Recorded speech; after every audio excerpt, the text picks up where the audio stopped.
tarde. Eu gostaria de agradecer muito aqui em nome do Fórum dos Fundos Soberanos Brasileiros a participação de vocês.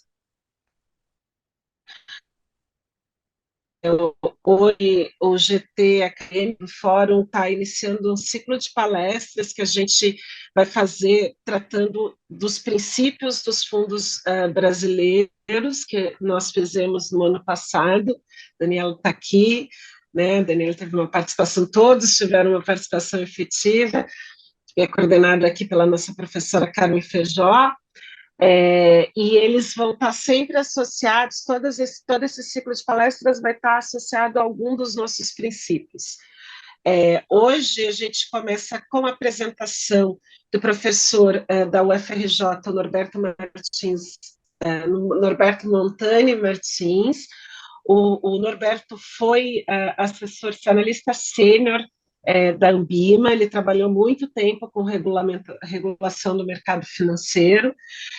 Ele também trabalhou na FGV, ele trabalhou no IPEA. Atualmente ele é professor aqui da Universidade do Instituto de Economia da Universidade Federal do Rio de Janeiro e coordenador do curso de pós-graduação, né, Bob? O Norberto é especialista em sistema financeiro, com ênfase em regulação do sistema financeiro. Então, acho que a gente vai aprender bastante com ele, aqui ele vai trazer uma visão geral sobre os fundos, sobre os investimentos, sobre as necessidades que a gente tem nesse processo de investimento dos fundos soberanos. Depois que o Bob fizer essa apresentação, o Fernando Amorim Teixeira, que é nosso pesquisador do Fórum, velho conhecido de vocês, o Fernando um resuminho do que o Bob falou e vai ligar isso, né, com os nossos princípios e com os próximos passos aqui do GT. Bom, eu queria, antes de mais nada, primeiro agradecer a professora Carmen Feijó, que fez essa ponte de organização, é a nossa mentora aqui. Obrigada, Carmen. E depois agradecer profundamente o Bob, que está ocupadíssimo lá na faculdade, está cheio de coisas para fazer, tirou esse tempo para vir fazer uma palhinha para a gente.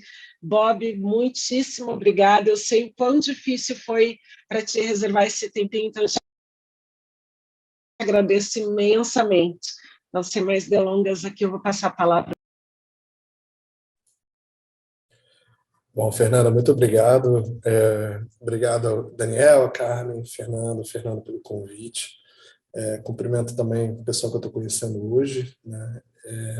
De fato, como a Fernanda falou, a agenda está um pouco enrolada, estou nessa coisa da coordenação, agora da pós, mas em breve entrego, então vou ter um pouquinho mais de paz na agenda e tudo, mas por enquanto está corrido mesmo. Bom, pessoal, acho que a Fernanda já fez uma breve apresentação, né, em relação à minha trajetória, mas eu só pontuar também uma coisa específica, né?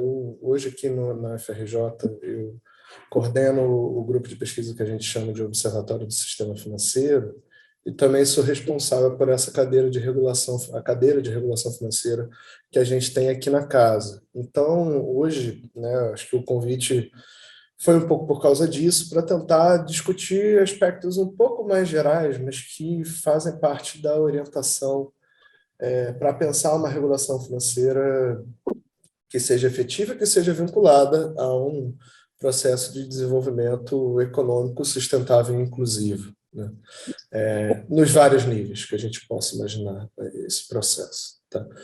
E a minha apresentação, então, já vou entrar nela, eu não quero ocupar tanto tempo de vocês, mas eu trouxe aqui algumas coisas um pouco mais gerais. A minha ideia era falar um pouquinho só primeiro, de uma estratégia de regulação, né, do sistema financeiro, que trata tanto de um pouco de pensar o porquê regular. E aí eu vou apresentar para vocês duas abordagens principais, uma abordagem que eu chamo de convencional e uma abordagem que eu chamo de abordagem da estabilidade financeira.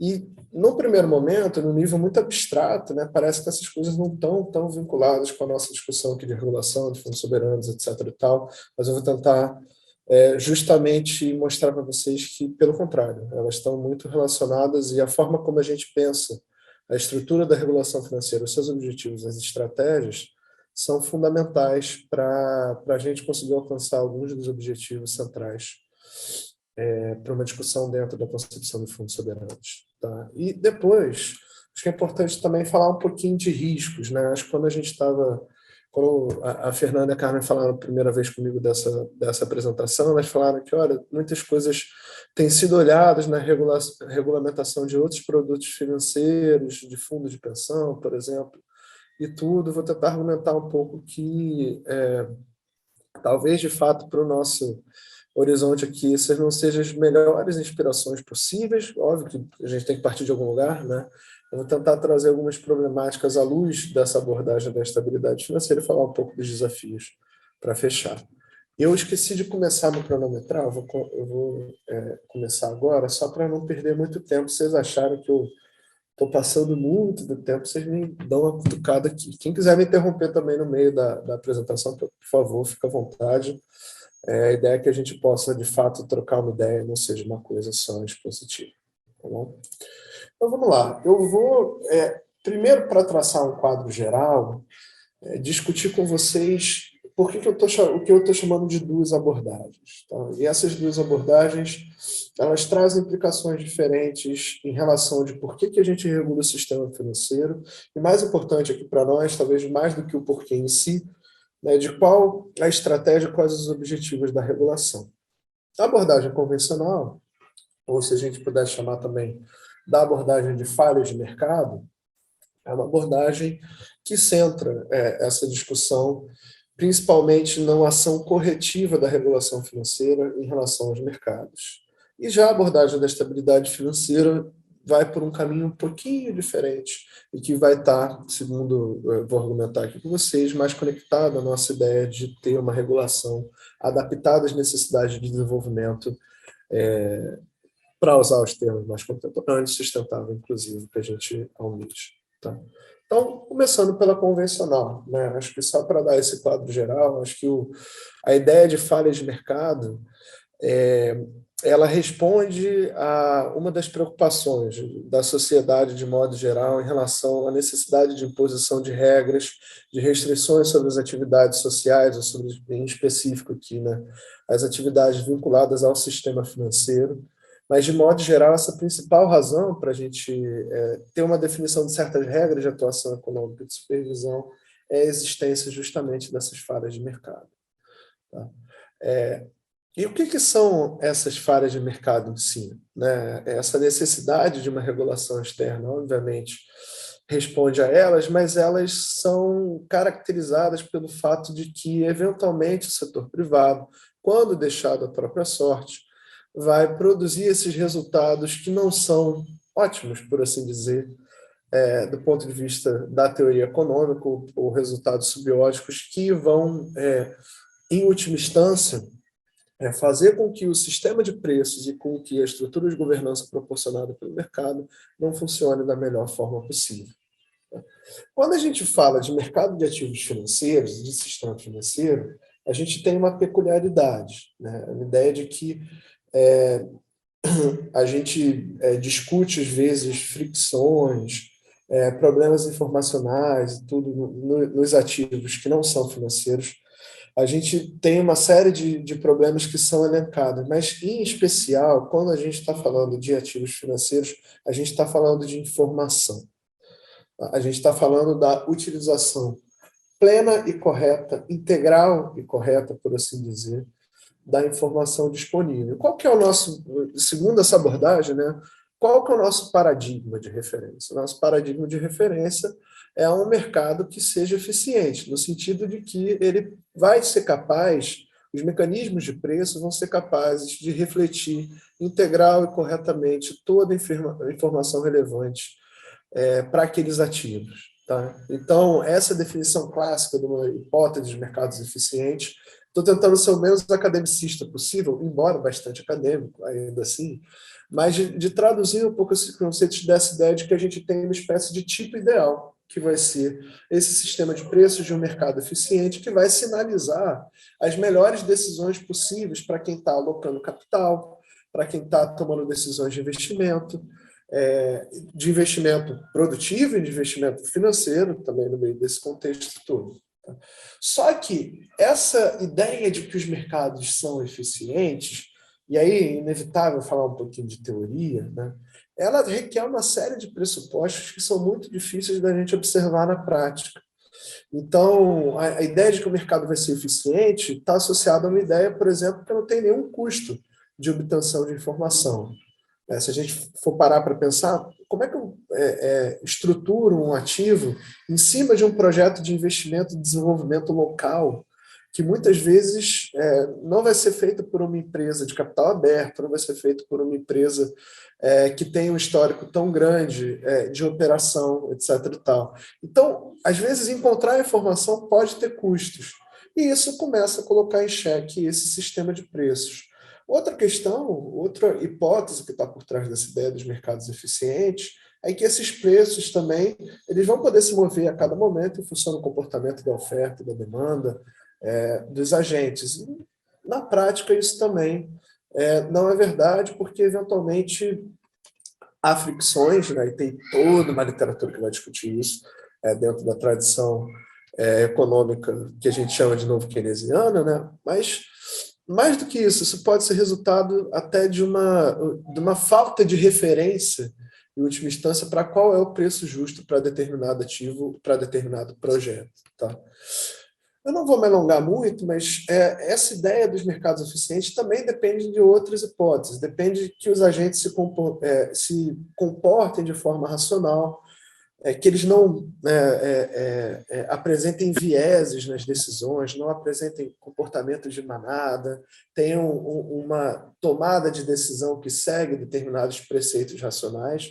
Depende da ausência de incerteza, que no processo de desenvolvimento econômico é uma coisa muito complicada de se ver na prática, né? A gente, sei lá, eventualmente, pensando no nível mais macro, né? Quando a gente está falando de desenvolvimento sustentável, eventualmente a gente vai investir numa tecnologia que a gente nem sabe se vai ser selecionada para o mercado lá no futuro ou não, né? Eu gosto de dar o exemplo de uma amiga minha da época de mestrado que ela pesquisava carro elétrico, e aí eu já estou ficando mais velhinho, isso já tem uns 12, 13 anos, né, que eu entrei no mestrado, e aí todo mundo brincava com ela na época, esse negócio de carro elétrico, que viagem, não sei o quê. Ela, de fato, era uma das primeiras pessoas a estudar isso de uma forma mais sistemática, em economia, né, aqui no Brasil.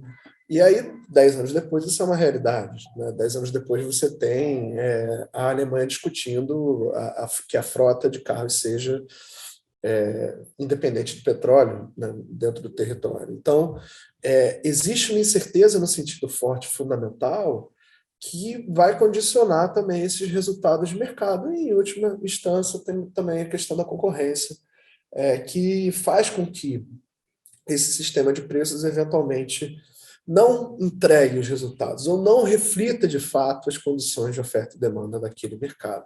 No mercado financeiro, em especial, né, e aí tomando por referência um trabalho importante do Schmidt, pensa-se essas falhas de mercado, que eventualmente vão ser derivadas da violação dessas hipóteses anteriores ou da presença de determinadas características no mercado, as principais que ele na verdade elenca 7. As duas últimas são um pouco confusas, mas as principais estão aqui. A primeira é que, quando você financia um projeto de investimento, você precisa monitorar esse projeto de investimento.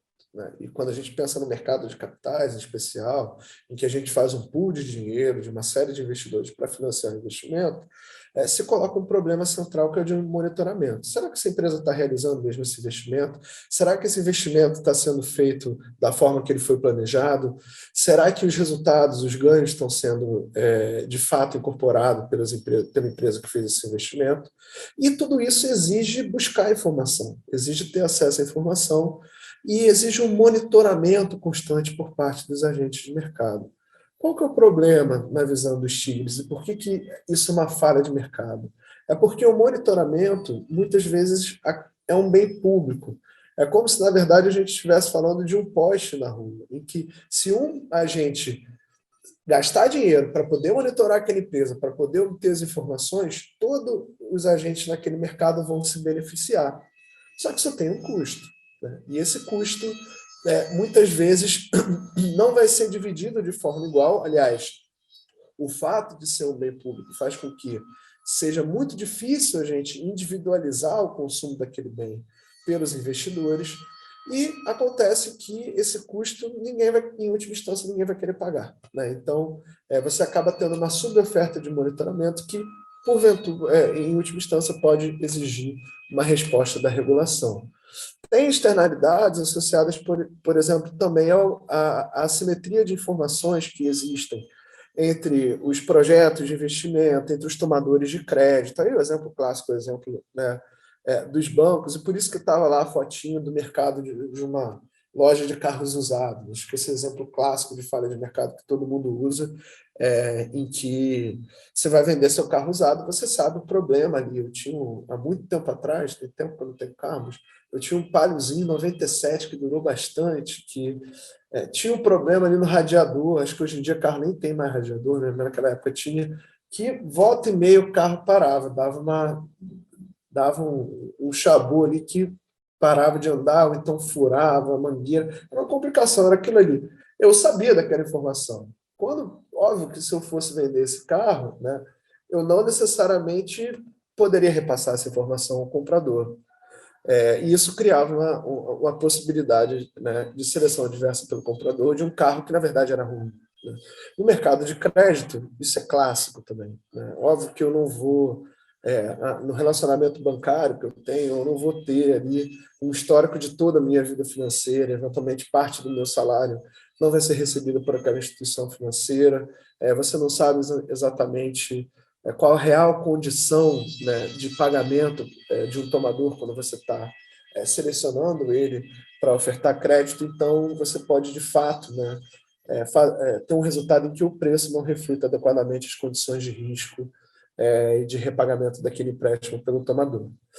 Outra externalidade, outra questão importante, desculpa, é o fato de que existem externalidades negativas se uma instituição financeira eventualmente vir a falir, ou um mercado financeiro, ou um grande investidor institucional, um fundo de investimento. Na verdade, essa literatura toda começa muito focada, né, na experiência de falências de banco, corridas bancárias, e toda vez que a gente acha que isso foi superado, a gente vê que não. Na verdade, a gente tem o exemplo do início do mês passado, né, com a falência do Silicon Valley Bank, numa corrida meio clássica, assim, corrida bancária meio clássica, né? Mas essas externalidades negativas desses problemas de uma certa instituição financeira, certos mercados, certas entidades, acabam gerando um estresse financeiro. Então, hoje está mais caro tomar crédito nos Estados Unidos porque o Silicon Valley Bank faliu. Então, eventualmente, algumas empresas, algumas famílias vão encontrar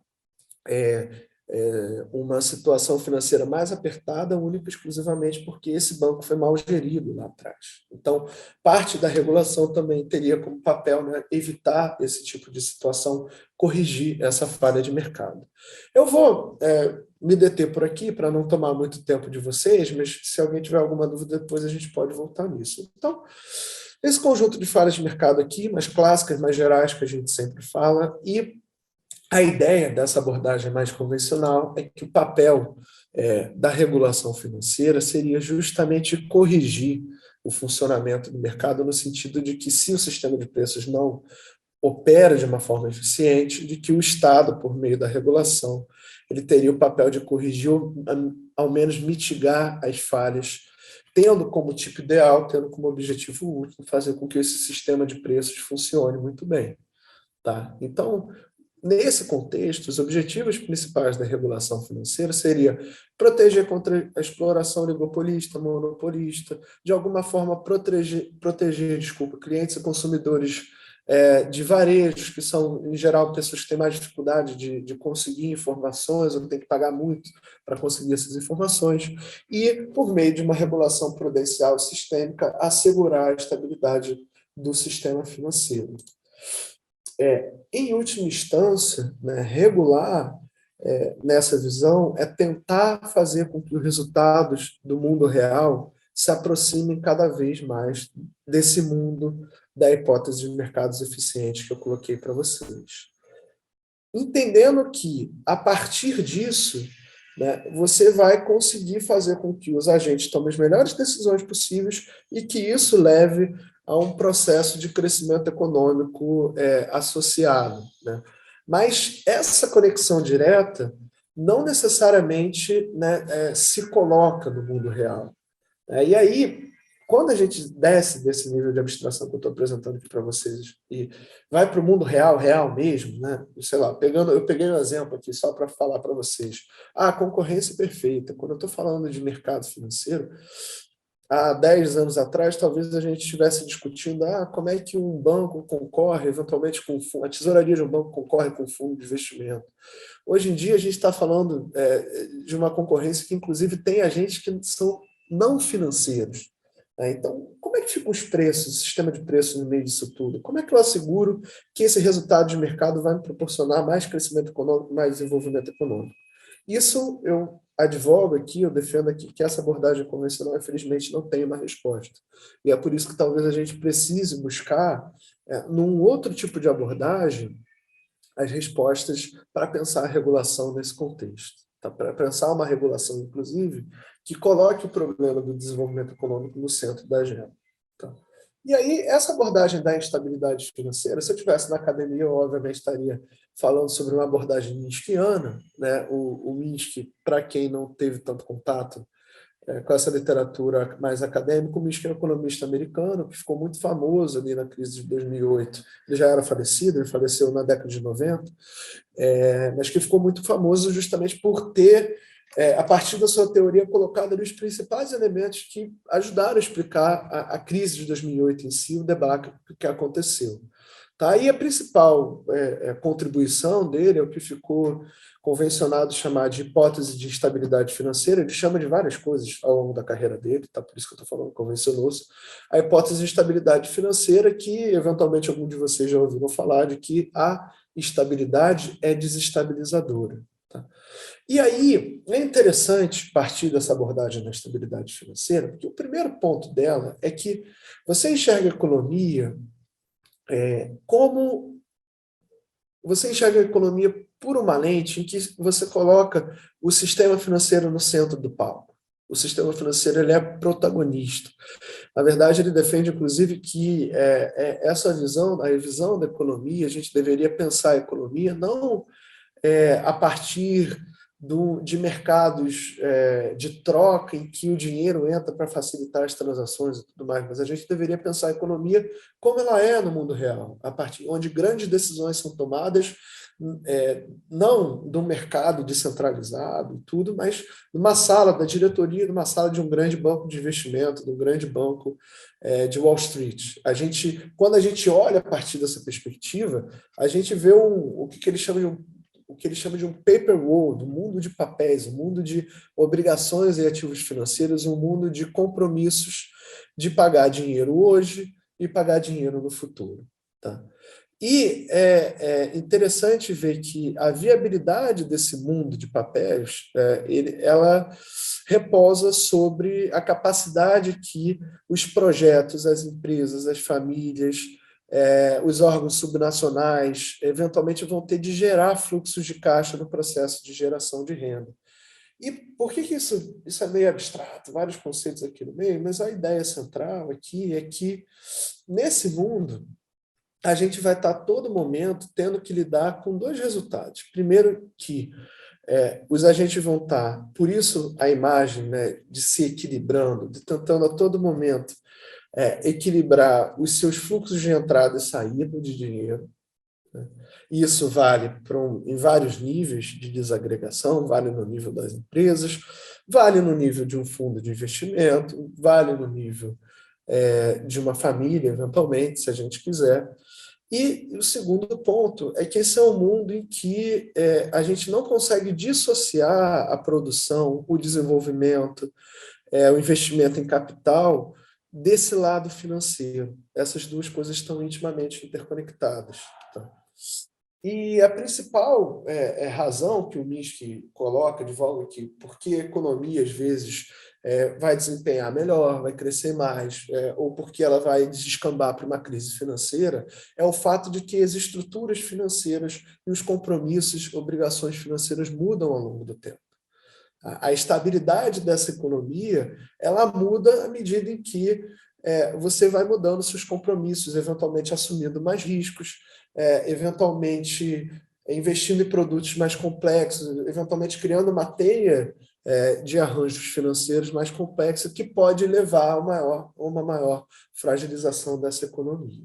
E aí, só para eu poder passar a mensagem principal, eu vou lançar mão de 3 ou 4 ideias aqui que estão presentes nessa abordagem da instabilidade financeira que eu julgo importantes.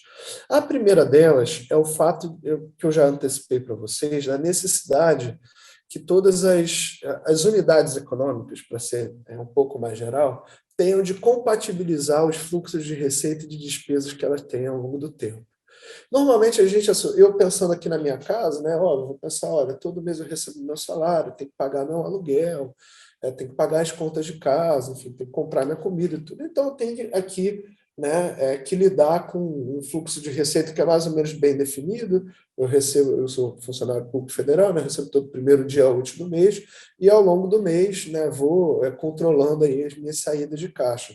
Mas isso pode se tornar mais e mais complexo, né, ao longo do tempo. Se eu tenho ativos financeiros ou não, se eu tenho acesso a crédito ou não. E a gente pode pensar em diferentes recortes para isso. A gente tem que pensar, por exemplo, num projeto de investimento, se ele de alguma forma também vai ser rentável ao longo do tempo, quando a gente está investindo nele, trazendo aqui para a realidade que eu julgo mais importante para a nossa discussão. E, por outro lado, se eu não assegurar essa compatibilização da gestão de fluxos de caixa ao longo do tempo, eu eventualmente posso enfrentar uma penalidade que pode ser muito grave do ponto de vista econômico, né? E isso é o que o Mischke chama de uma restrição de sobrevivência, uma condição de sobrevivência. Essa condição de sobrevivência que em última instância, eu tenho que pagar as minhas obrigações financeiras quando elas vencerem, né? Aqui, na minha casa, simplificando o exemplo, eu tenho que pagar meu aluguel todo mês, senão em algum momento eu posso ser despejado, ter que ir morar na rua, né? Uma empresa pode ir à falência e por aí vai. Mas isso daqui traz uma questão importante da ideia de que não só eu ter ativos é importante, mas eu dispor de ativos na hora que eu preciso honrar minhas obrigações é muito importante. Aí eu falei do Silicon Valley Bank, né? É um exemplo clássico dessa discussão. O Silicon Valley Bank tinha um nível de capitalização compatível com o que era exigido pela regulação, mas teve um problema de liquidez quando todo mundo começou a sacar os depósitos. E aí ele veio à falência, não porque ele era insolvente, por assim dizer, mas porque ele não conseguiu lidar ali com as demandas de liquidez que os depositantes fizeram ao sacar os recursos da instituição financeira. Tá? E a restrição de sobrevivência ela tem um outro lado, porque cada gente pode lidar disso de uma forma diferente. Né? Eu lembro... para continuar no exemplo da família, né, no nível da casa, eu lembro isso. Minha mãe, minha mãe pagava tudo no débito, não tomava crédito para nada, era super restrita com a coisa. Tem outras pessoas que vão ter 5 cartões de crédito diferentes, se enrolar para pagar as coisas, para ter uma maior dívida. Então, a forma por meio da qual você gerencia essa sua restrição de sobrevivência e a sua liquidez, ela pode contar com mais ou menos margens de segurança, maiores margens de segurança ou menores margens de segurança. Quanto mais, né, menos do meu orçamento eu comprometo, por exemplo, para pagar o meu aluguel, maior vai ser minha margem de segurança para lidar, eventualmente, com as minhas obrigações financeiras. Quanto mais ativos de altíssima liquidez eu tenho no meu portfólio, maior vai ser a minha capacidade de honrar uma obrigação em dinheiro que eu vou ter ao longo do tempo. Tudo isso para dizer que a gente pode pensar a fragilidade financeira de cada agente, no nível microeconômico, no nível macroeconômico. Tudo que eu falei até agora estava muito no nível micro. A gente pensa a fragilidade financeira como esse fenômeno individual, inerente a cada unidade econômica, e como que essa unidade vai gerenciar suas margens de segurança, sua restrição de sobrevivência. Mas também tem um nível macroeconômico dessa questão da fragilidade financeira, que tem a ver com a combinação de diferentes posições financeiras que vão, em última instância, determinar a estrutura financeira de um sistema econômico. Tá? E aí, por que eu estou entrando nessa discussão aqui dessa forma?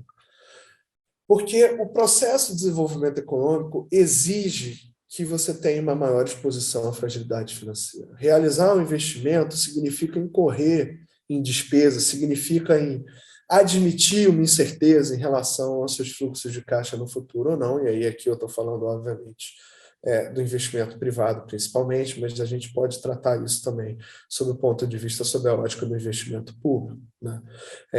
O próprio Minsky coloca, tem 3 elementos associados à fragilidade do sistema financeiro. No nível macro, micro, como que se combinam as diferentes estruturas de financiamento adotadas pelos agentes. Segundo, como que os agentes, o tamanho das margens de segurança, por assim dizer, com que os agentes vão esperar. E terceiro, nomeadamente, a proporção em que o investimento corrente vai ser financiado através de dívidas.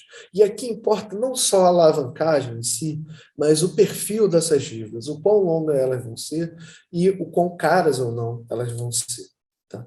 E a ideia do Minsky, a ideia da instabilidade financeira, é que tudo isso muda ao longo do ciclo econômico, muda no sentido de que a estabilidade econômica, ao gerar uma perspectiva de um melhor desempenho no futuro, então, de que os investimentos vão ser realizados, vão gerar um efeito multiplicador, as pessoas vão ser contratadas, vão consumir mais, então os lucros das empresas vão aumentar também, de que essa prosperidade, em última instância, vai acabar fazendo com que você tenha uma percepção em relação à fragilidade financeira de que você não precisa de uma margem de segurança tão grande, afinal, sua receita está sendo validada. E aí isso vai criando a semente ali, o germe ali de uma difusão de posições financeiras cada vez mais frágeis no sistema econômico. Óbvio, quando a gente fala disso no nível abstrato e olha a experiência recente do Brasil em termos de crescimento econômico e tudo, é até difícil, né, compatibilizar as duas coisas, porque a gente está aí em mais pelo menos desde 2016, 2015, 2016, num período de marasmo econômico. Alguns autores falam até numa depressão econômica para se referir à economia brasileira. Então é difícil pensar, né, nessa prosperidade. Mas a ideia importante aqui é entender que para crescer, e o próprio processo de crescimento, endogenamente vai gerar posições financeiras que vão ser mais frágeis. Então, crescer, se desenvolver, endogenamente pode gerar crises. E isso é muito diferente do que a abordagem convencional postula, porque a ideia é que as crises elas podem acontecer eventualmente por uma falha de mercado, eventualmente porque você teve um choque exógeno, como foi a pandemia de Covid-19, né?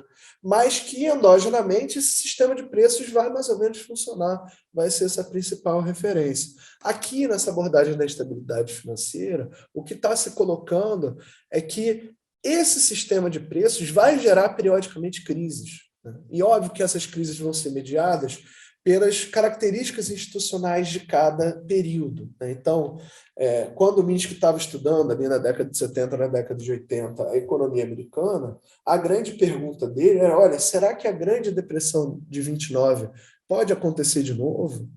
E o que ele estava olhando ali naquele ambiente, viu que os resultados, os indicadores, ele falava, olha, a gente está no período de uma fragilidade financeira que vem se acumulando, mas que não descamba numa crise que nem a crise de 29. Por que isso?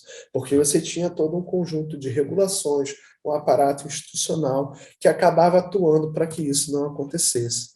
Tá? E a regulação financeira, portanto, ela vai operar nesse limite, ela vai impor limites à livre escolha das instituições financeiras, dos fundos, quanto à alocação, aos custos dos recursos que administram, mas vai ter como objetivo central contrabalançar essas forças desestabilizadoras do mercado.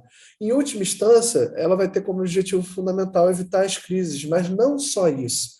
Ela vai ter que assegurar que a economia se comporte de uma forma minimamente coerente ao longo do tempo e que essa coerência não degenere para uma incoerência, para uma crise, para um problema essencialmente financeiro. E o que o Minsky está pensando, nesse caso, é que a regulação vai ter um papel central em servir a dois senhores, dessa forma como ele formula esse problema. Ela vai ter que, por um lado, sim, assegurar que o sistema financeiro, que a posição financeira dos agentes combinada, né, entregue uma situação de estabilidade financeira, mas ela, ao mesmo tempo, não pode sufocar a tomada de riscos que são inerentes ao processo de desenvolvimento. Então, um desses senhores de fato, a estabilidade financeira, é que o sistema de pagamentos funcione bem, de que o sistema financeiro funcione bem, que a gente não tenha crises derivadas a estruturas frágeis dentro desse sistema financeiro. Um exemplo disso seria, obviamente, por exemplo, ter controlado, proibido ou mitigado aquelas hipotecas subprime super arriscadas, ou então os produtos que eram construídos em cima delas com alta alavancagem. Faz parte da regulação isso também. Mas, por outro lado, a regulação também deveria objetivar que todo mundo tivesse acesso a um crédito para financiar a sua casa, ou então que, de alguma forma, a gente pudesse garantir que todos tivessem acesso à casa. E aí, óbvio, parte disso transcende o escopo da regulação financeira em si, tem a ver com a atuação do Estado de forma mais geral, mas a regulação financeira também se coloca aqui a servir esse mestre, por assim dizer. Vou pegar mais 10 minutinhos de vocês. Tá? É esse senhor, por assim dizer, que é o desenvolvimento de capital da economia, o desenvolvimento sustentável, inclusive, de uma economia para a nossa discussão aqui que importa. E esse dilema é mais ou menos insolúvel, e por isso a imagem de um equilibrista ali, não só para fazer referência a essa necessidade de compatibilização dos fluxos de caixa, mas também desse dilema fundamental da regulação financeira, que é combinar a estabilidade financeira com a tomada de riscos inerente ao financiamento de projetos que vão levar ao desenvolvimento financeiro ao desenvolvimento econômico mais elevado no futuro. Tá? E aí, esses riscos podem ser tratados de várias formas. Né? Acho que todo mundo tem bem claro que são os riscos de crédito, né? A ideia de que, olha, você vai ali financiar um projeto que eventualmente vai se pagar ou não vai se pagar, a gente não está falando aqui de subvenção única e exclusivamente, a gente está falando de projetos que vão ter que gerar alguma contrapartida, inclusive financeira, no futuro, em termos de lucro para as empresas que estão implementando esses projetos, ou então de retorno ali para determinada comunidade, tá? Mas a gente sempre sabe muito bem desse risco de crédito, dessa possibilidade de que em algum momento eu simplesmente não tenha dinheiro para honrar as minhas obrigações. E isso, inclusive, faz parte do processo de desenvolvimento. Se a gente pensa no financiamento a uma inovação, pode ser que aquela inovação nunca dê certo.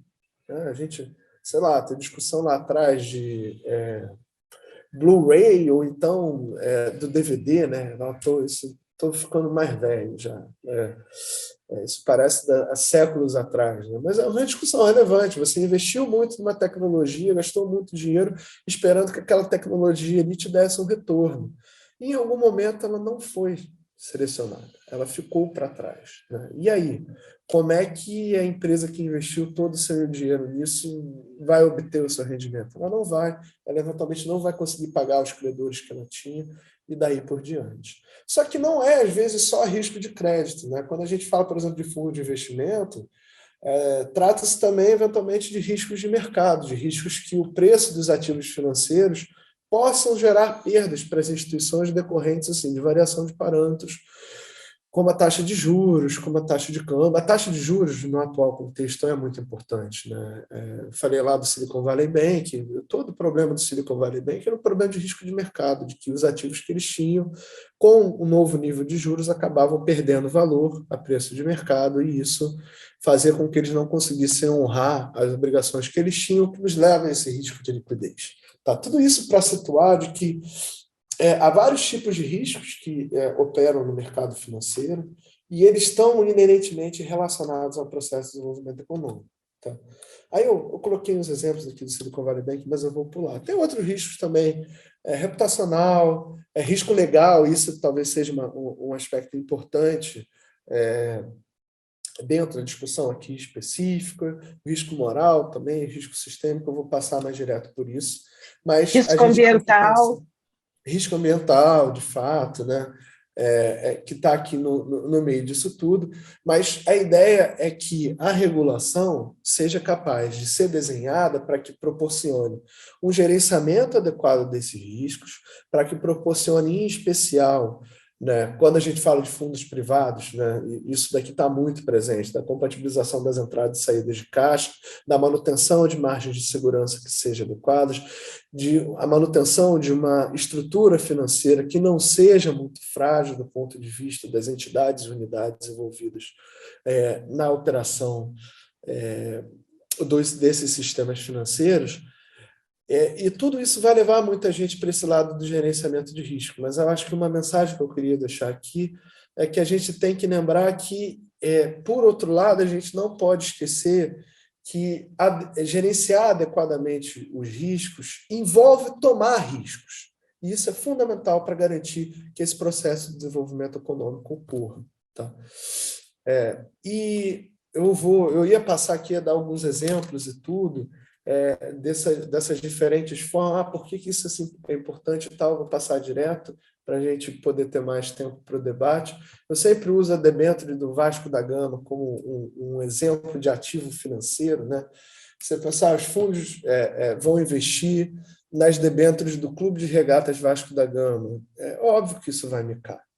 Né? Mas, por outro lado, tem uma reflexão importante. Será que investir no Vasco da Gama não seria um objetivo importante de desenvolvimento econômico? Assim, para mim, individualmente, como vascaíno, seria lindo, né, que o Vasco da Gama fosse tivesse esse papel social, por assim dizer. Né? Mas óbvio Parabéns pelo time, hein? Mas óbvio que aqui para a nossa realidade não é exatamente isso que importa. Tá? E aí, quando a gente vai olhar outros exemplos na regulação e tudo, se a gente for olhar a regulação dos fundos de investimento, a gente vai ver muito foco na precificação dos ativos desses fundos, na transparência e prestação de informações, inclusive até para pegar a ponte com o que a Fernanda trouxe em relação aos riscos e oportunidades socioambientais e climáticos. Aí tem umas coisas mais de limite de concentração, de aplicação, de taxa de performance que não se colocaria aqui, mas pensando que a gente tem que enquadrar tudo isso dentro dessa perspectiva aqui, dentro de uma perspectiva que considere que é sim necessário gerenciar riscos, mas que esses riscos são inerentes ao processo de desenvolvimento das economias. E aí tem vários desafios práticos da regulação no mundo real. Né? Frequentemente é difícil, são complexos esses riscos, e regras simples não vão conseguir tratar deles. Né? Então, para dar um exemplo concreto para vocês, a gente, desde a década de 80, tem como paradigma da regulação bancária os requerimentos de capital. Todos os bancos que faliram nos últimos 20 anos, praticamente todos eles cumpriam essas regras de requerimento de capital, mas faliram mesmo assim. Né? Então, tem uma estratégia regulatória ali. Será que esse tipo de abordagem é a melhor abordagem possível? A gente tem que tomar cuidado um pouco com essa ideia de que a gente vai conseguir cobrir tudo com uma série de regras, então a gente tem que tomar cuidado em, ao mesmo tempo, contemplar uma complexidade, mas, ao mesmo tempo, ter regras simples. Então, mais uma vez, essa figura do equilibrista entre as duas coisas. A gente tem que entender que a regulação pode criar uma relação conflituosa, sim, entre regulador e regulados, então a gente tem que conseguir elencar de forma muito clara quais que são os grandes objetivos regulatórios e blindar eles, eventualmente, de situações de captura e tudo mais.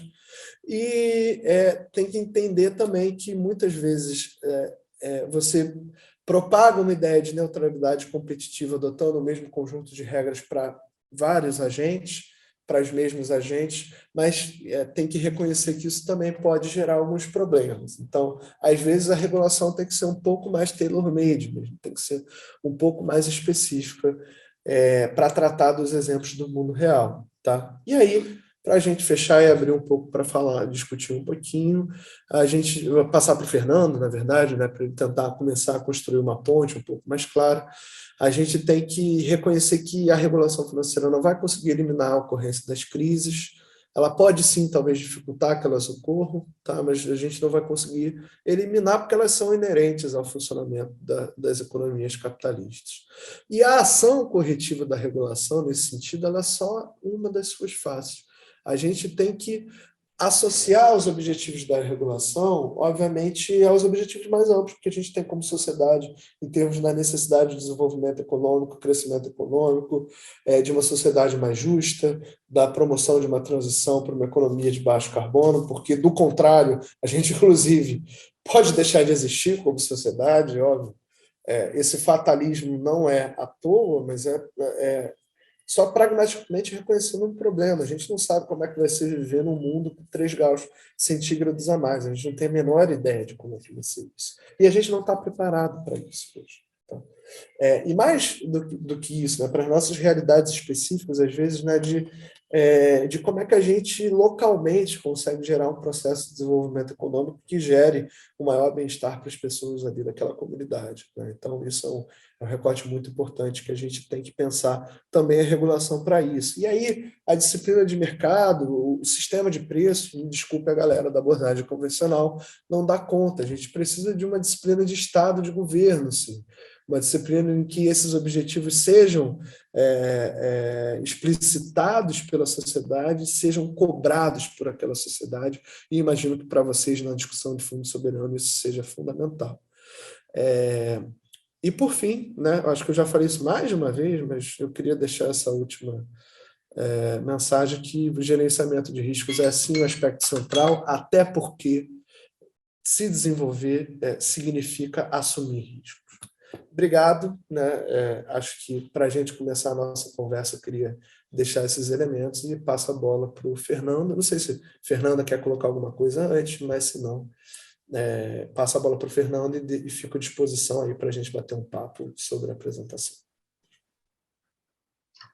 Acho que não passar para o Fê, eu só queria salientar essa frase que tu disse algumas vezes ao longo da tua apresentação, que o processo de desenvolvimento envolve tomar riscos e que o papel da regulação é fazer esse balanço entre o risco e o processo de desenvolvimento, e eu tenho entendido que é bem nesse estágio que a gente tem que discutir o papel dos fundos soberanos.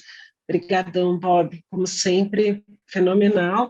Vou passar aqui a palavra para o Fernando Amorim Teixeira. Obrigado, Fê. Primeiro, agradecer muito ao Bob, ao professor Norberto, a gente fica nas intimidades. Pode chamar de Bob à vontade, acho que só meu tio me chama de Norberto hoje em dia. Tirando ele, é todo mundo Bob. Agradecer muito ao Bob pela apresentação, trazendo as várias dimensões da discussão regulatória, tanto no âmbito teórico quanto prático, evidenciando, né, as fragilidades das abordagens e, de certa forma, a gente vive nesse mundo de disputa entre o que segue vigente, que é a abordagem convencional do ponto de vista regulatório, e aquilo que tem ocorrido que demanda novas habilidades, digamos assim, tanto pelo arcabouço institucional, né, pelo papel do Estado como um todo, quanto da própria regulação, e aí envolve regulação financeira, mas também outras regulações setoriais que vêm se mostrando problemáticas, principalmente quando você coloca, né, a regulação em face de investimentos, de tomada de risco, de desenvolvimento. Então, eu acho que é muito oportuno que o Bob tenha trazido essas questões, porque a gente aqui, né, nosso propósito aqui no nosso GT acadêmico do fórum, não é oferecer respostas, porque muitas vezes a gente não tem as respostas, mas é pensar em conjunto, né, levantar questões para discussão, e aí, sem dúvida, essa discussão regulatória é a questão que está aí na ordem do dia. Então, eu acho que tem muita coisa para a gente pensar em cima da apresentação do Bob. Eu vou tentar fazer um apanhado do que eu acho como que essa discussão regulatória dialoga com os fundos soberanos, trazer também umas questões para o Bob eventualmente responder para frente, e depois eu acho que a gente pode abrir. Primeiro que, assim, eu acho que né, desses conceitos e desses termos que o Bob trouxe, quando a gente pensa em fundos institucionais, né, fundos de investimento, com perfil de fundos soberanos, a questão da solvência, do risco e da liquidez vai acompanhar o tempo todo tanto a decisão de se investir, quanto como que o regulador vai permitir ou não que aqueles fundos atuem de determinada forma. Se a gente pensa, né, e aí pensando na natureza dos fundos soberanos, que você tem entradas que podem variar, obviamente, porque depende do preço do barril, depende do câmbio e etc., mas a tendência é de entrada. Se o barril tiver a $5 e o câmbio a 2, algum recurso vai entrar. Isso, de certa forma, difere um pouco de fundos de pensão ou de fundos de previdência complementar, porque ali você tem, né, os contribuintes, digamos assim, né, os associados, agora me perdi a palavra, mas daquele fundo, que mensalmente vão fazer, né, aqueles que estão na ativa, principalmente, vão fazer os aportes e vão ter as retiradas que estão acontecendo o tempo todo. Então, a gestão de fluxo de caixa de fundos de pensão, ela é extremamente dinâmica, e o cálculo atuarial, para permitir a tomada de risco maior ou menor, né, da sua carteira, dentro da sua estrutura de portfólio, ela também tem que atender a essa dinâmica e essa lógica, que é exatamente entradas e saídas acontecendo o tempo todo. Então, eu acho que talvez uma diferenciação que seja importante a gente fazer isso, né? Fundos de pensão têm entradas e saídas muito bem estabelecidas e dinâmicas.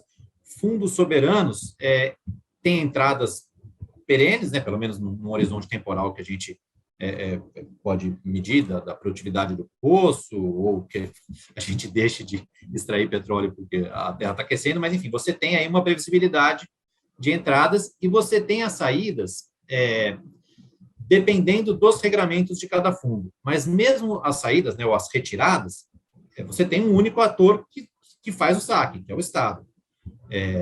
Aquele saque ele vai ser uma periodicidade muito bem definida, porque o regramento, né, para o fundo de pensão poder atuar, ele tem que ter esse nível de transparência e regramentos rígidos, né? Não é que o Estado pode sacar quando bem entender. Obviamente, quando vem uma pandemia, vem uma emergência, você tem ali uma válvula de escape que permita você sacar de forma extemporânea, mas geralmente você vai, bom, no final do exercício eu tive uma queda de receita, por conta da queda eu posso fazer um saque.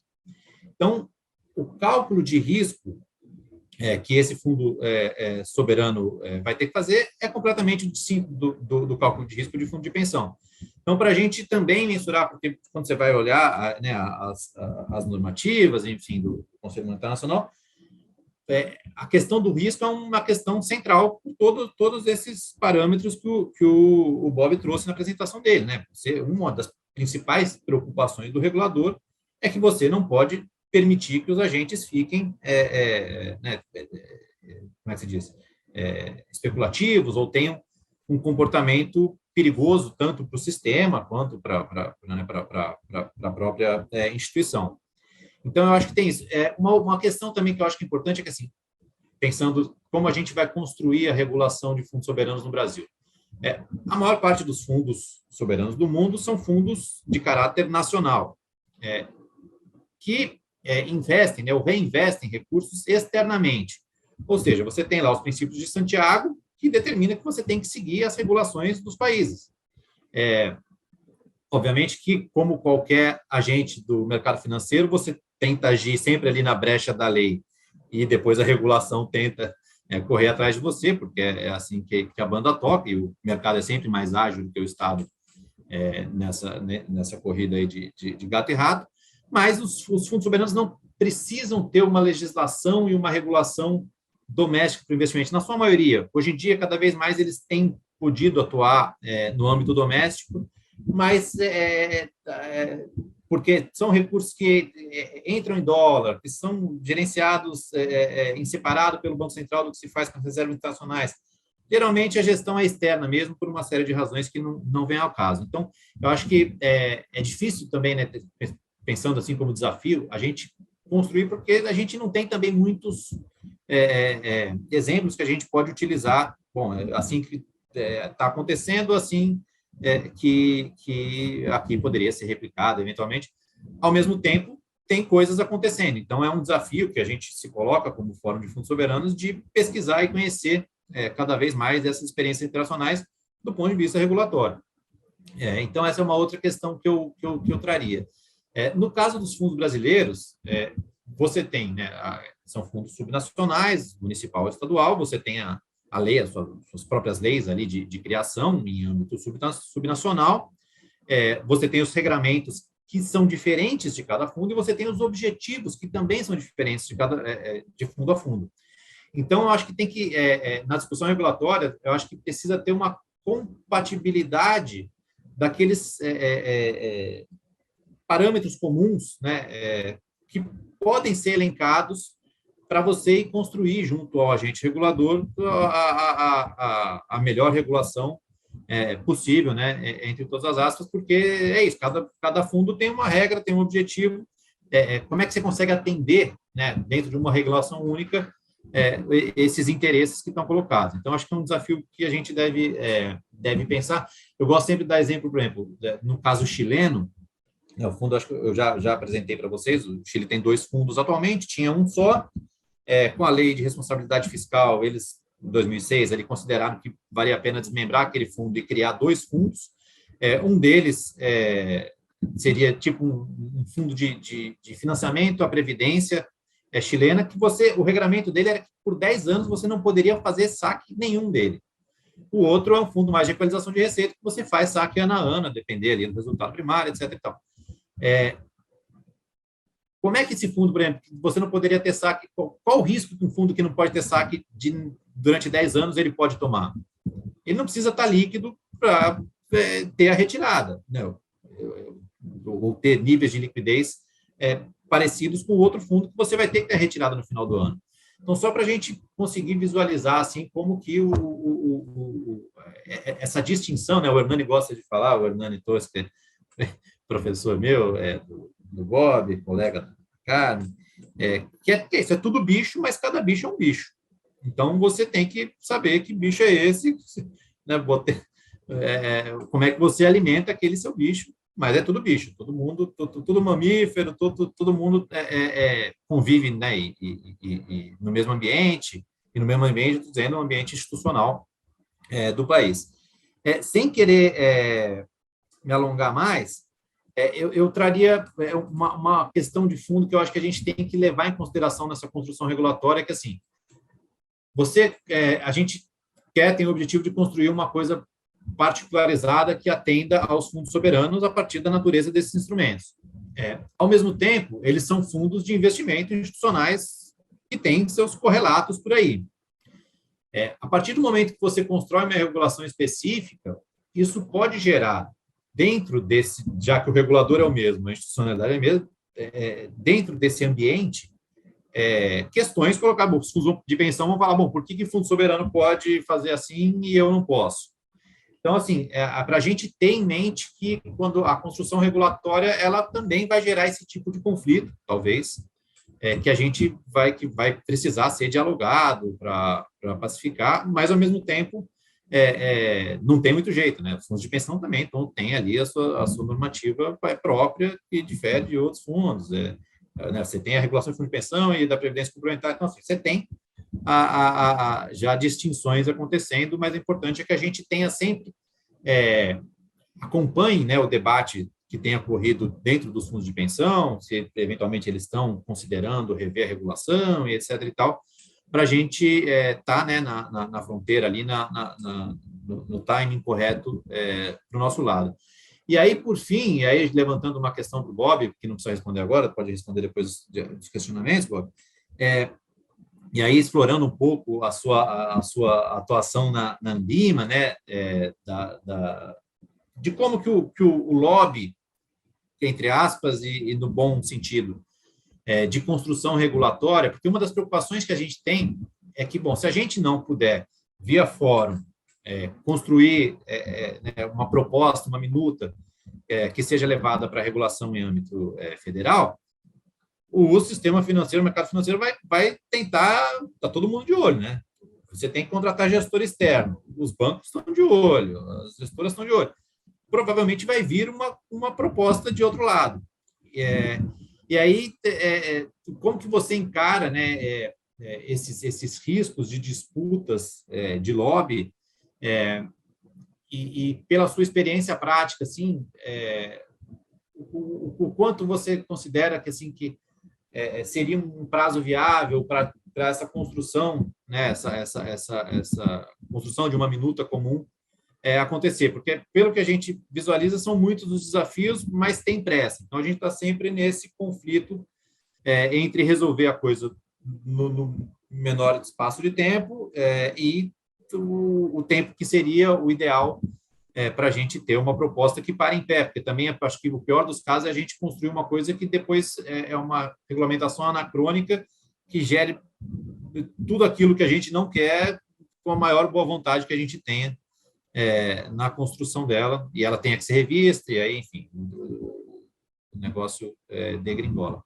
Então, é isso, agradeço novamente, e vamos conversar e seguir conversando, que eu acho que é um debate importantíssimo.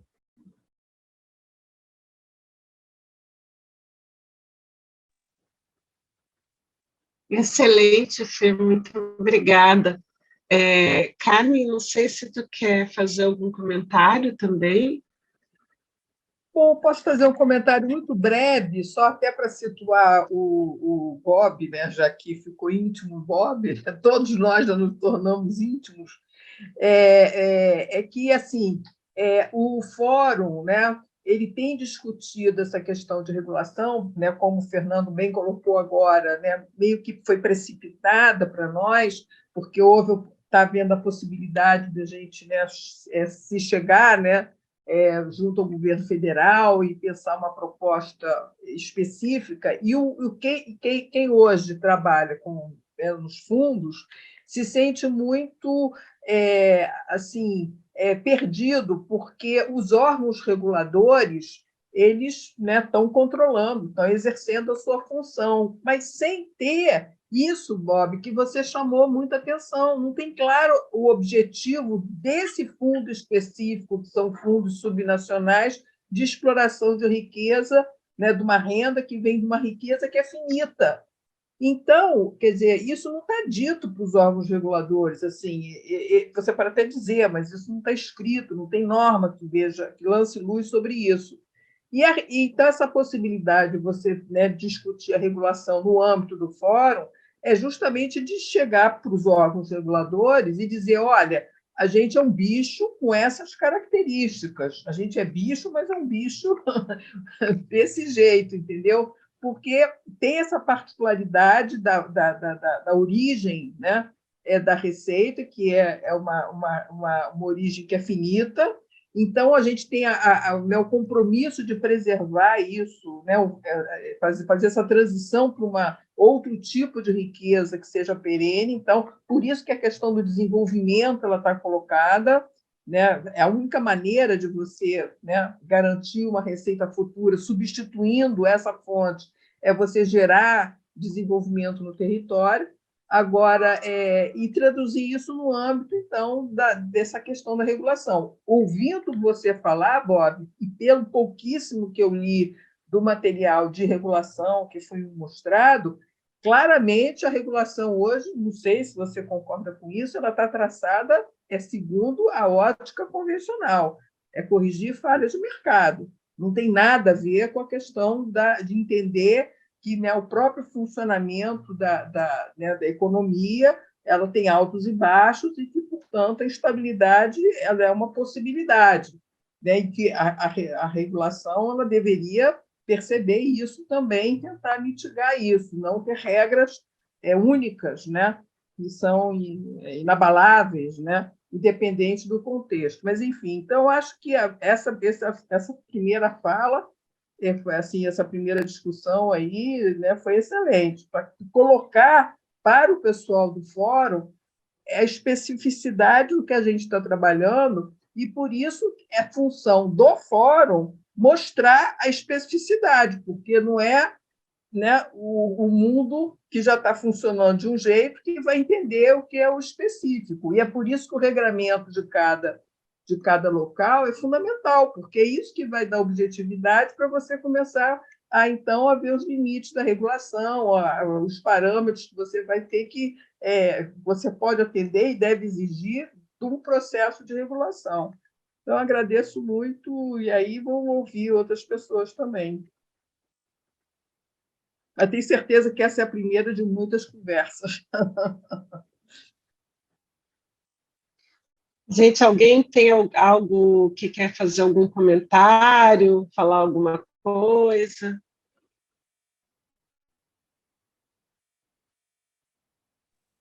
Fer, eu acho que já teve bastante questionamentos aí entre você, o Fer e a Carmen. Eu acho que podia deixar o Bob responder para ativar mais um pouco ainda. Eu acho que fico mais seguro depois dele responder esses questionamentos iniciais aí. Bom, vou pegar o gancho. Obrigada. Então. Vou pegar o gancho. Então, eu acho que tem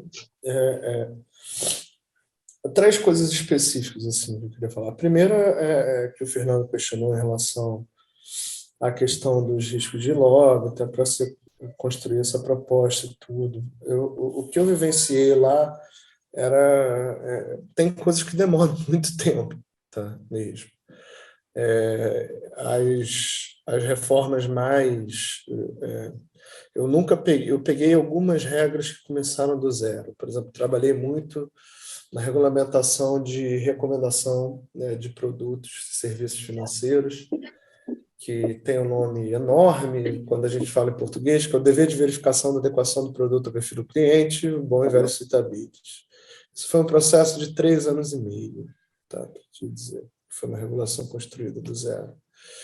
E eu concordo contigo que a tempestividade é importante, mas eu realmente julgo que, às vezes, você demorar um pouco mais, até porque, né, isso não acontece, não para tudo para você parar, não, espera aí, vamos discutir a regulação, as coisas vão acontecendo, né? Então, é óbvio que você pode ter um problema ou outro no meio do caminho, mas às vezes você pode demorar mais para ter uma coisa mais robusta e isso lá na frente vai fazer diferença, né? Isso, eu lembro alguns... Aí, óbvio, cada experiência específica é uma experiência específica. Acho que até o desafio de vocês é muito grande, dada a heterogeneidade, né, das características desses fundos, de como cada cidade opera, né? Eu assim, talvez até por um pouco de ignorância, mas em geral, eu tenho visto que esses fundos, a maior parte são municipais, né? Não estaduais. Eu não sei se tem algum estadual também, se tem esse nível de conflito de hierarquia. Tem Bob. Tem o Estado do Espírito Santo, que está no fórum, mas o Estado do Rio de Janeiro está conformando o seu fundo também. Mas tem que também... a própria desculpa, mas acho que é importante comentar, a estrutura, né? Por exemplo, no caso do Espírito Santo, só para te informar, quem faz a gestão externa, uma parcela dos recursos da gestão é feita pelo Banestes e uma parcela pelo Bandes. Então, eles têm bancos estaduais que conseguiram preservar e que fazem essa intermediação entre a alocação de portfólio e a geração de produtos voltados para o desenvolvimento capixaba. Então, assim, é uma realidade bastante distinta dos municípios. Fora isso, você tem, dentro da estrutura burocrática, né, mais condição, porque você tem mais pessoal, você tem... Então, assim, tem também esse tipo de heterogeneidade que você comentou, se você compara Estado e municípios, mas é isso. Não, excelente. Não, mas é um pouco isso. Acho que e essas conversas são muito difíceis, de fato, né? E acho que um ponto, acho que como a Carmen colocou, eu acho que talvez o desafio principal, na verdade, são 2 desafios principais, né? O primeiro é que você consiga tornar esse fundo perpétuo a despeito da finitude da expectativa de receita que você tem, né? Ou seja, gerar, por um lado, investimentos que promovam o desenvolvimento local, mas que também, de alguma forma, não exatamente os mesmos investimentos e tudo, né, mas que proporcione alguma rentabilidade a essa história para que você possa ir se retroalimentando ao longo do tempo. E, de fato, assim, é muito diferente de um fundo de pensão ou de um fundo de investimento tradicional. Você não tem o cotista lá batendo na porta, retirando recurso a todo momento, né? Mas, eventualmente, você tem problemas, sim, de liquidez também. Você tem, a gente, né, hoje em dia é uma realidade um pouco distinta, mas a gente viu aqui, aí menos acompanhando em relação aos fundos, mas ao próprio orçamento público do Estado do Rio de Janeiro, os movimentos de preço de petróleo, que isso levou, né, um orçamento que foi a primeira vez que eu vi crédito consignado micar, foi porque os servidores da UERJ do Estado do Rio de Janeiro não recebiam, né? Então você vê que, de fato, esse é um ponto central assim, de entender, beleza, essa entrada vai ser positiva, mas em alguns momentos ela vai ser mais positiva, menos positiva, né? E isso traz um desafio importante de primeiro, essa necessidade de, mais uma vez, trabalhar um pouco como equilibrista, de conseguir gerar esse retorno financeiro, que é o que vai garantir a saúde financeira do fundo a longo prazo, ao mesmo tempo que você não negligencie todo esse outro lado de atrelar isso, não só a compra de ativos financeiros em geral, ativos de grandes empresas, mas também ao financiamento de projetos de desenvolvimento local, que beneficiam a população como um todo. Tá? E aí, eu acho que isso, né, vai ser muito difícil você conseguir ir no nível da regulação, determinar especificamente cada coisa, né? Acho que isso, eventualmente, cada fundo vai ter o seu apetite a esses projetos ou não, você vai ter diferentes formas que você vai poder estruturar isso. Você tem níveis diferentes de tamanho desses fundos que também vão acabar determinando esse tipo de coisa, mas eu acho que tem uma preocupação, que é um princípio geral, é de não esquecer de contemplar esse lado do desenvolvimento local, de alguma forma, aí, seja na regulação, a gente normalmente trabalha com o estabelecimento de limites, né, dentro da trajetória de fundo de pensão, fundo de investimento e tudo aí. A minha experiência da Ambima era que todo mundo dos fundos de pensão queria flexibilizar a possibilidade de flexibilizar esses limites que tinha. Sempre tinha, né? Isso vai mudando ao longo do tempo. Eu sei que hoje em dia já tem uma regra que não é a mesma que era quando eu estava trabalhando lá na Ambima, mas a regra que colocava era assim, não pode investir em derivativo de balcão, por exemplo, né? Aí toda vez que sentava, tinha um fórum, tinha um grupo específico que trabalhava a regulação de fundos de pensão, volta e meia eu ia nas reuniões, mas toda reunião era isso. Como é que a gente flexibiliza esse tipo de regulação, né? Fundo de previdência e fundo de pensão, especificamente. E, no fundo, assim, eu acho que a discussão aqui é outra. Na verdade, assim, como é que a gente garante um mínimo ali que a gente, beleza, contemple essa dimensão da sustentabilidade econômico-financeira desses fundos, mas que não deixe essa coisa do desenvolvimento de capital de lado. E aí tem um princípio geral que estabeleça um limite mínimo. Óbvio, sei que isso já deve estar no mapa de vocês, mas é muito importante assegurar que, independente do resultado da regulação final, que isso esteja contemplado ali de alguma forma, né? E óbvio que as saídas dependem do regramento, mas acho que tem uma preocupação até de como que você vai construir isso para permitir análise de projeto, permitir as transparências. A questão das competências é muito importante, até porque isso é uma dificuldade não só dos gestores de fundos específicos, mas no sistema financeiro em geral. Se pegar um gestor de fundo de investimento do Itaú, ele vai ter a menor noção de como é que você vai fazer a precificação de um projeto de desenvolvimento local para aplicação desses recursos. Esquece, talvez realmente, você contar com uma estrutura de banco de desenvolvimento por trás, que já tem, de alguma forma, uma expertise nisso, aí você, né, coloca, que sinaliza também a possibilidade de parcerias até com nos diferentes níveis, com um BNDES da vida, mas também com os bancos regionais, etc. e tal, para que essa galera estar na mesa, por exemplo, pode ser muito funcional, né, para a gente chegar numa regra final que seja adequada. Então, sei lá, também assim, algumas reações mais gerais a isso tudo, e de fato eu até peço desculpas que eu não sou especialista na regulação, de fundos soberanos não é muito minha praia, é uma coisa que eu tive contato muito longe, mas ao mesmo tempo, acho que hoje em dia é importante reconhecer também que as experiências internacionais que a gente tem nisso, elas têm suas limitações também. Então, beleza. Então, pegar os fundos soberanos lá da Noruega, a gente sabe que tipos de ativos que essa galera deixou de investir, né?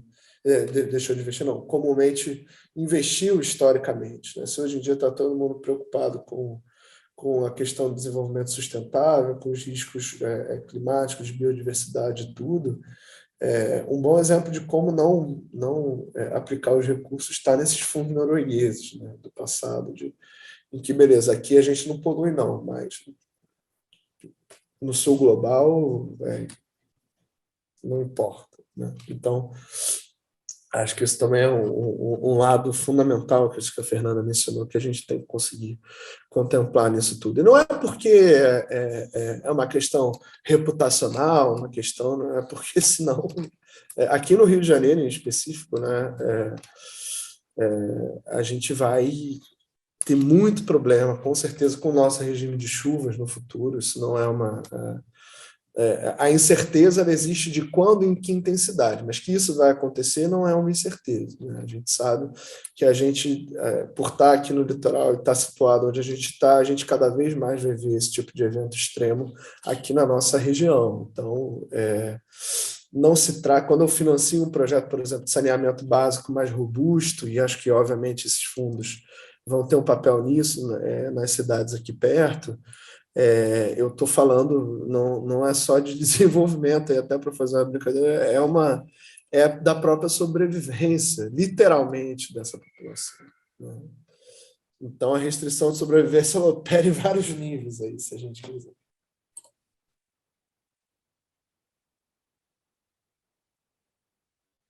Eu não poderia concordar mais contigo, especialmente essa questão. E aí a gente vendo, né, que são recursos finitos e que a ideia é que passe a se usar cada vez menos petróleo, isso também, apesar do lobby, né, tem que saber, tem que ter uma sustentabilidade nessas regiões para que tenha uma troca desse recurso que está hoje vindo de uma forma bem mais substancial e segura, porque daqui a 30 anos isso vai se alterar, se o mundo quiser continuar. E é o que tu falou, né, Bob, no meio da tua apresentação, nós não sabemos as consequências de um mundo 3 graus Celsius mais quente.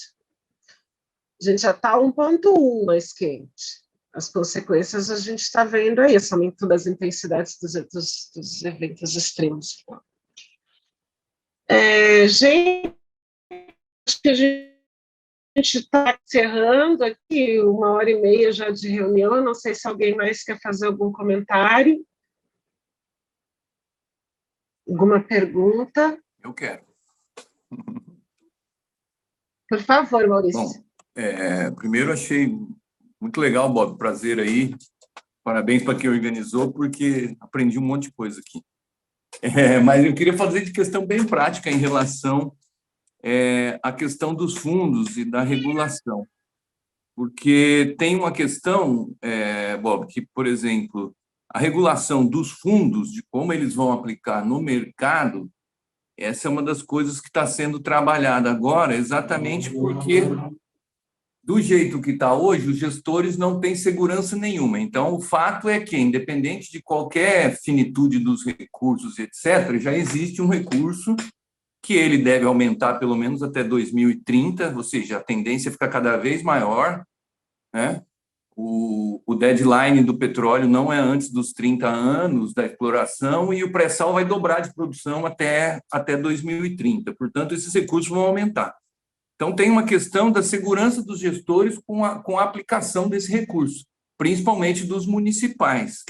Então, eu queria, primeiro, que você fizesse uma reflexão a respeito disso, porque eu, particularmente, enxergo que uma coisa é o recurso do fundo que vai ser aplicado de maneira financeira. De outra parte, uma parte dos recursos que pode ser aplicado de maneira direta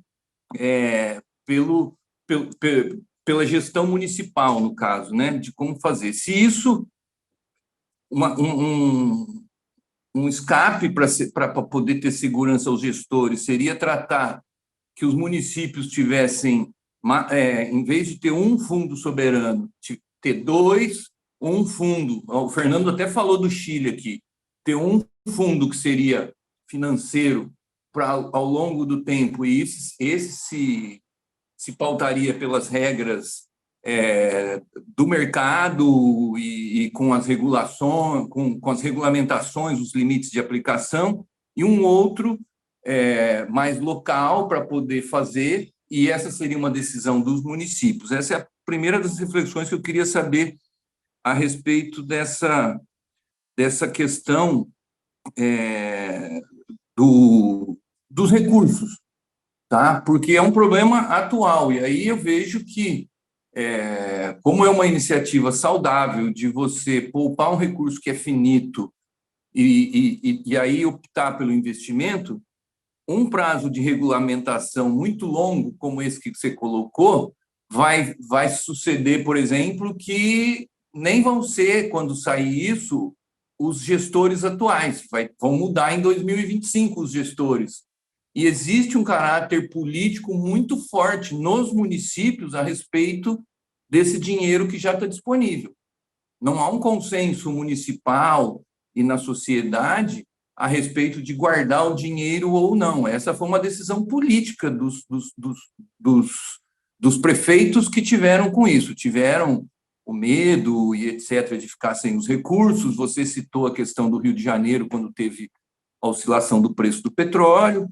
Então, eu queria a opinião sua nessas duas questões, em relação ao tempo da regulamentação, porque o que a gente tem visto é que os gestores estão, entre aspas, perdendo o recurso porque não conseguem aplicar financeiramente em produtos melhores e, ao mesmo tempo, amarrados no sentido de também pôr recurso na economia local pelo desenvolvimento, ou seja, está tudo em renda fixa, em banco público, e aí esse tipo de recurso aplicado dessa forma, ele tem um componente local de questionamento. Então, eu queria um pouco da sua opinião a respeito dessas duas questões. Não, excelente, excelente. Eu acho que, assim, primeiro, como o disclaimer que eu já fiz, eu não sou exatamente especialista nisso, mas, assim, eu pensando aqui em relação ao que você colocou e a experiência com a regulação de outras coisas, eu acho que o primeiro lado, eu fico na dúvida se você precisaria segmentar os fundos e o patrimônio dos fundos nesse sentido, mas talvez realmente você precisasse de uma estrutura institucional, uma estrutura de governança que permitisse ter uma autonomia das duas, uma espécie de Chinese Wall entre as duas áreas, né, de decisão, de aplicação desses recursos. E aí estabelecer por meio de limites, de fato, e isso pode estar na regulação, sem nenhum prejuízo, alguma faixa, não que seja um limite absoluto, mas para assegurar, primeiro, um mínimo de aplicação em projetos de investimento de desenvolvimento local. Isso daí eu acho que desde quando a Fernanda falou comigo, acho que a primeira vez, né, eu acho que isso é uma preocupação fundamental. Eu acho que você precisa resguardar, em última instância, né, a utilização desses recursos para fins, por exemplo, o cara vai ficar fazendo investimento financeiro disso, vai gerar superávit primário para pagar a dívida dentro do município, né? Acho que isso é uma coisa que você tem que tentar amarrar, ainda que isso seja um objetivo válido, vamos dizer assim, do ponto de vista da gestão de curto prazo da política fiscal em nível dos municípios e tudo. Tem que lembrar que, de fato, a gente tem que separar completamente esse orçamento para isso. Essa distribuição de recursos é uma coisa que preocupa. Não sei como ela está hoje, como é que ela opera hoje, mas, assim, dado o panorama que vocês colocam da falta de regramentos e tudo, eu imagino que não tenha um grande óbice para que essa seja uma porta de saída Bob, antes de você ir nessa questão mesmo, isso significaria, por exemplo, que haveriam, entre aspas, duas regulações, uma primeira local pela lei para determinar os limites de cada um, e o que fosse financeiro seria por essa regulamentação nacional, porque não há como uma regulamentação nacional determinar isso de caráter local, teria que ter uma convergência entre a lei municipal e aí haveria uma primeira regulação local do que vai para o financeiro e do que vai para o desenvolvimento. É mais ou menos isso, porque... Acho que poderia, essa seria uma opção. Posso dar um pitaco? Bob, desculpa, só para complementar. Claro. Eu, na minha perspectiva, assim, fundos soberanos são fundos de investimento financeiro, institucional. Essa é a natureza dos fundos soberanos. Outros fundos com outras naturezas e objetivos, enfim, se os estados e municípios quiserem criar, eu acho que é razoável, enfim, é decisão política, mas não seriam fundos soberanos. E por que eu estou dizendo isso? O exemplo do Espírito Santo é muito interessante, porque assim, uma forma de você gerar investimento no território é você ter essa intermediação a partir de uma agência de fomento que vai fazer a gestão, né, uma agência de fomento, um banco de desenvolvimento que vai fazer a gestão dessa parcela desse recurso. Mas é isso, o impacto no território seria feito a partir desse intermediador. A alocação de portfólio seria, né, gerida, teria um retorno daquilo, talvez abaixo diretamente ali, mas no longo prazo, o município e o Estado seriam beneficiados, inclusive em termos de aumento de receita por conta de dinamização da atividade econômica. Mas eu fico sempre com a preocupação de que fundo soberano não é panaceia que pode resolver tudo por conta. Ele, dentro de um arcabouço institucional, ele pode cumprir um papel fundamental. Quando você começa a flexibilizar o tipo de fundo, ele vai fazer isso, vai fazer aquilo. Ele deixa de ser um fundo soberano, ele vai ser um fundo com outro caráter, que vai precisar de um outro tipo de regulação, enfim, mas ele deixa de ser um fundo soberano tal qual o nome. É exatamente o que eu estou colocando. Talvez os municípios que tenham a visão de investir localmente tenham que ter dois, tenham que ter um fundo soberano com esse caráter que você está colocando, entendeu? E ter uma outra parte do recurso do petróleo num outro fundo para fazer esse tipo. Porque mas aí o orçamento do município já pode ser o lugar onde o investimento público vai acontecer. Eu fico pensando assim... Não, porque no orçamento não pode sair. O orçamento você tem que pôr 25 em educação, 15 em saúde e etc., entendeu? Sim, mas eu estou falando assim, não, tudo bem, da coisa dos fortes, mas assim, o orçamento público em tese, o espaço do investimento do ente público investir diretamente. Eu acho que o município ele pode se beneficiar se você pensar numa institucionalidade que reverbere no financiamento de projetos, como, sei lá, pode ser em colaboração com a AGRIO, com a Desenvolve SP, com o Bandes. Assim, o Brasil detém instrumentos para fazer parte desse arcabouço institucional. Mas, desculpa, a gente está se alongando aqui, o Bob tem também o tempo dele, desculpa. Não, tá bom. Eu já entendi. Mas acho que agora o que eu queria colocar assim, uma coisa relevante em relação à aplicação dos recursos financeiros especificamente, eu acho que de fato assim tem que ter um cuidado muito grande na hora de definir esses padrões. Eu acho que isso porque sinceramente, não é um mero fundo de pensão, né? A gente está falando aqui de uma coisa com uma natureza um pouco diferente. E o tipo de risco que você vai escolher incorrer, eu acho que óbvio, você tem que ter a flexibilidade necessária para poder comprar ativos um pouco mais diversificados, mas, em última instância, você vai, de fato, correr o risco do Tesouro Nacional. Então, acho que isso é uma coisa que você pode ter um pouquinho de derivativo para você poder fazer um hedge de juros, pode ser que tenha um pouquinho de outros tipos de ativos, aí pensar em dívidas. Agora, acho que até tem um espaço importante, por exemplo, de que hoje em dia se discute, né, no âmbito do BNDES, você lançar o que você chama de letra de crédito de desenvolvimento, tem uma coisa de nome parecido, né? Que são produtos financeiros de bancos públicos de desenvolvimento com risco de Tesouro Nacional, em última instância, que vão eventualmente render um pouco mais que o título da dívida pública, enfim. Acho que talvez realmente o problema de liquidez não seja o problema central no primeiro momento, mas você vai precisar ter uma gama de riscos ali que sejam minimamente gerenciáveis, mas que também não coloquem em tela a possibilidade de expansão daqueles recursos a longo prazo, né? Não dá para você ficar, e aí isso é importante também, não vai dar para você ficar correndo risco de mercado normalmente, o risco de mercado que um fundo de investimento normal corre.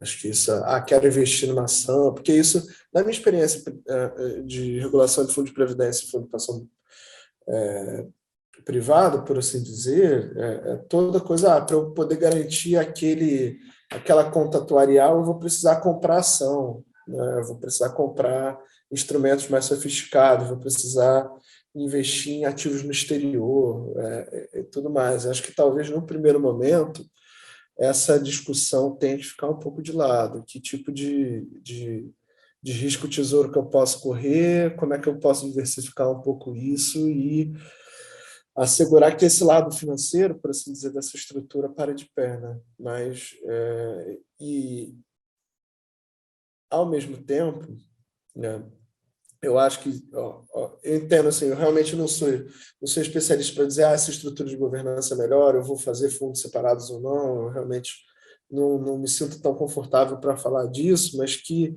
seja em estruturas separadas, seja na mesma estrutura, acho que a gente tem que criar vasos comunicantes também, né? Porque acho que isso é importante. À medida que você consiga garantir que esses projetos de desenvolvimento local também sejam contemplados. Acho que isso também é uma coisa que, a minha primeira visão sobre isso, na primeira leitura, eu diria que a gente tem que assegurar essa comunicação financeira dessas duas coisas para que, no longo prazo, né, a gente consiga proporcionar, em última instância, o objetivo último, que é esse desenvolvimento inclusivo sustentável e garantia do bem-estar da população. Mas aqui eu estou tratando dos grandes temas, né, dos grandes princípios. Aí, sei lá, no futuro, depois, quem sabe a gente possa tentar contribuir de alguma forma com a discussão mais específica, mas aí a gente vê mais para frente.